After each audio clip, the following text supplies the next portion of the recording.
Здравствуйте, ребята! Добро пожаловать на урок русского языка. Сегодня мы с вами начинаем второй раздел «Что такое хорошо, что такое плохо». Урок номер 10. Тема урока– «Учение. Путь к умению».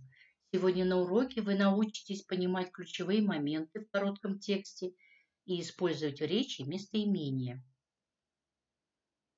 Сейчас, ребята, предлагаю вашему вниманию видеофрагмент по произведению Владимира Маяковского «Что такое хорошо и что такое плохо». Что такое хорошо и что такое плохо? По книге Владимира Владимировича Маяковского.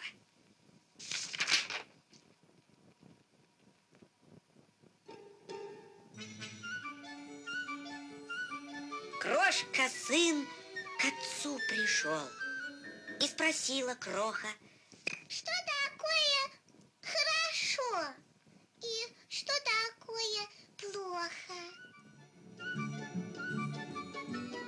У меня секретов нет.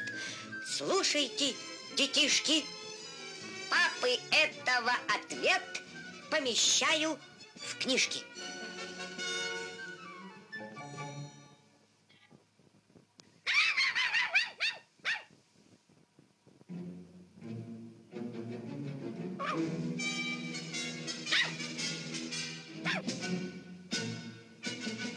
Если сын чернее ночи, грязь лежит на рожице, ясно? Это плохо очень для ребячей кожицы.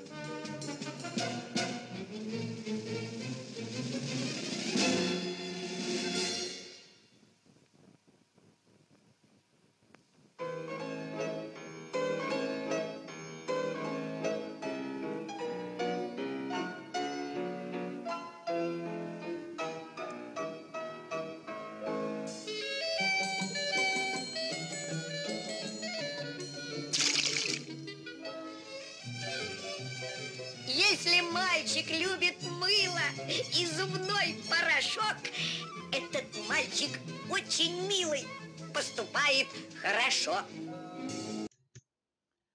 Если вы хотите, ребята, дальше узнать, как отвечал папа Крохе, то прочитайте стихотворение Владимира Маяковского «Что такое хорошо и что такое плохо».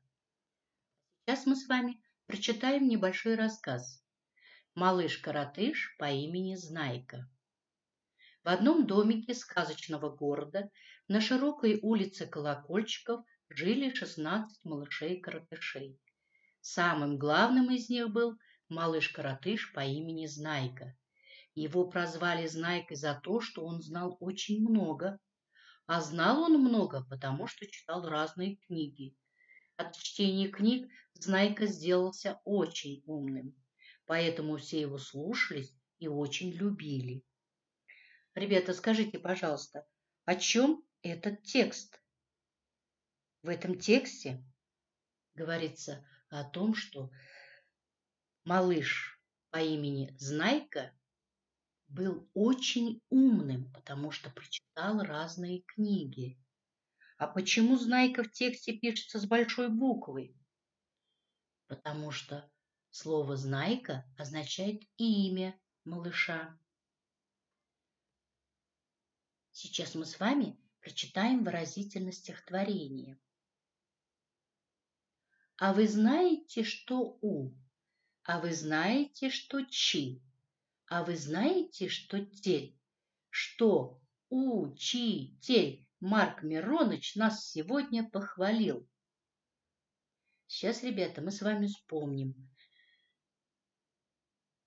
гласные, согласные звуки и сколько слогов находится в слове. Сколько слогов в слове «учитель»? В слове «учитель» 3 слога. У-чи-тель. Сколько в нем гласных звуков? В слове «учитель» 3 гласных звука. Назовите эти гласные звуки. Гласные звуки в слове – это У и Е. Ребята, вы знаете, что сколько гласных звуков в слове, столько же слогов в слове. Сейчас мы с вами познакомимся с указательными местоимениями, которые служат для выделения среди других какого-либо определенного предмета, признака, количества. Смотрите, какие местоимения мы называем указательными. Тот, та, то, те. Тот – мужской род, та – женский род, то – средний род, те – множественное число.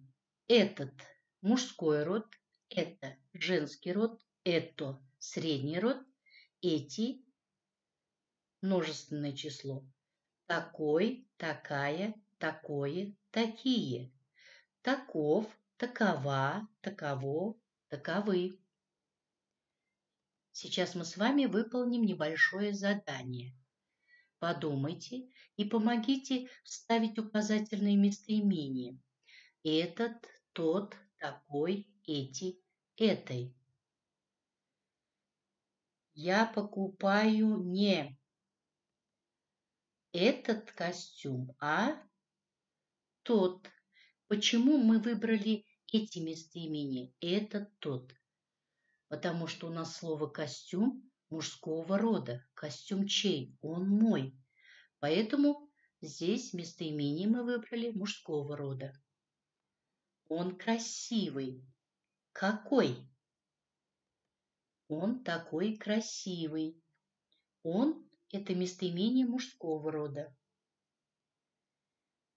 Возьмите эти краски. Слово «краски» здесь дано во множественном числе, поэтому местоимение тоже будет стоять во множественном числе. На этой парте лежат мои книги. На парте. Парта женского рода, поэтому местоимение указательное мы выбрали тоже женского рода.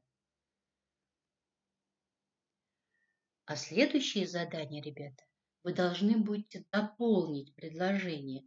Здесь даны подсказки, помощники, друзья, о настоящем, о будущем, характер, память, дружить с окружающим миром.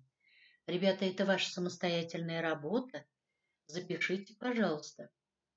На этом наш с вами урок закончен. До свидания, ребята. До новых встреч.